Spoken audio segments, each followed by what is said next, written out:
The players are all back in the building and training camp is officially underway. The first practice will take place first thing tomorrow morning, and to get you set for that, we want to answer your questions in this week's Ravens Mailbag. The first question to us comes from Twitter. The question, Ryan, is with all the speed on offense, will this team be a pass-first offense this year? I do think that they'll throw the ball a lot this year, and it's not only because of the speed at wide receiver, but they have a lot of receiving threats throughout the offense, a tight end, running back, all across this offense.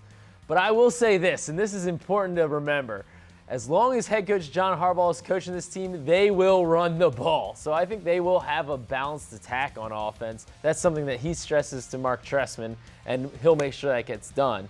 But with that said, I think that there's two reasons why the Ravens didn't run the ball as much last year. And one, because they were coming from behind all the time. They got behind in so many games. And the other is that the run game wasn't as effective as the year prior. So the Ravens, in order to run the ball this year and keep that balance, are going to have to run the ball more effectively. If they don't, then yeah, I think they could turn into a heavy pass team. I think the offense is going to run the ball more this year. I mean, I go back to what everybody said at the end of the season press conference, John Harbaugh included. Basically, we need to run the ball more. We need to run it and need to run it more effectively. But you need to have leads in order to run the ball more. Yeah, I just think it's going to be a more balanced offense this year. I don't think that at any point you're going to want to see a team where quarterback's throwing 50 times a game. Certainly That's not the way things work around here. Definitely not. Our next question to us comes from Twitter, and the question is, unless completely necessary, do you see Lardarius Webb playing cornerback much this season? No, I don't. Lardarius Webb is the safety. He said he was a safety from the final game last season. He's been a safety throughout the entire offseason, and he's a safety going into training camp. The only caveat there would be if there's significant injuries, and that's what the question's alluding to.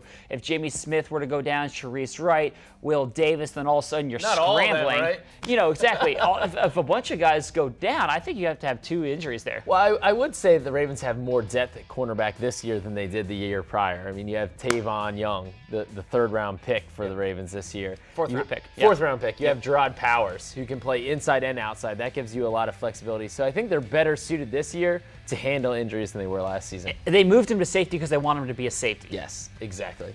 Our last question comes from James Cook, and James asks, what kind of role will Buck Allen play this year? He has a lot of talent. Well, I agree, James. Buck Allen is a very talented player. With that said, I don't know that he leapfrogs Justin Forsett to become the starter. Now, maybe at some point this year that'll happen, but Buck Allen, for as good as he looked, really didn't put up more production than Justin Forsett did before he went down with his injury. And let's not forget that Justin Forsett was a Pro Bowler the year prior. So, yeah, I think Buck Allen has a lot of potential. And in today's NFL, the number 2 running back has a pretty large role. There's no workhorse in the NFL these days, and especially on the Ravens. Yeah. Exactly. So I think that it will be a split position between he and Forsett, and even possibly a third running back. Yeah, what about Kenneth Dixon? Let's not forget Kenneth Dixon. Yeah, he's somebody that was kind of a little bit of a darling during the offseason practices, and I have a feeling that when they get out there on the field during training camp, people are going to be talking about him as well. Buck's got to keep it high and tight. Yeah. Keep that ball high and tight, Buck.